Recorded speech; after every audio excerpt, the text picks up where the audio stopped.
Jésus se sépare de ses disciples pour être seul avec son Père, sur la montagne, le lieu de la rencontre privilégiée avec Dieu, dans la tradition biblique. Sur les eaux, il n'est pas question d'une brise légère, mais d'un vent contraire. L'évangéliste Matthieu s'intéresse d'abord à la barque elle-même, qui est l'image de toutes les assemblées de l'Église de Dieu, de la maison de Dieu. Cette barque est battue par les vagues. Le Seigneur semble avoir abandonné. À la fin de la nuit, une nouvelle aube se prépare. En marchant sur la mer, Jésus domine le mal et la mort.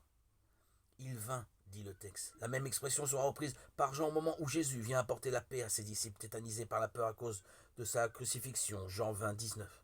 Comme à Pâques, les disciples sont bouleversés et croient voir un fantôme. Luc 24, 37, 39.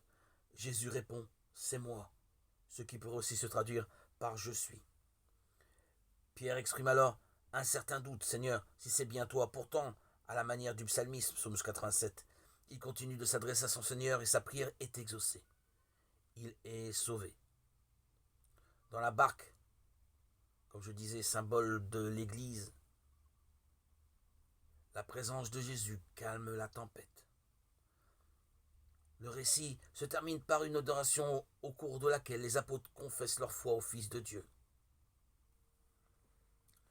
Rendons grâce à Dieu pour la victoire de Jésus sur la mort. Le chrétien tend la main vers son frère qui crie au Christ, Seigneur, sauve-moi. Toi, Dieu éternel et tout-puissant, toi que nous pouvons appeler notre Père Abba, fais grandir en nos cœurs l'esprit filial, afin que nous soyons capables d'entrer un jour dans l'héritage qui nous est promis par Jésus, le Christ notre Seigneur.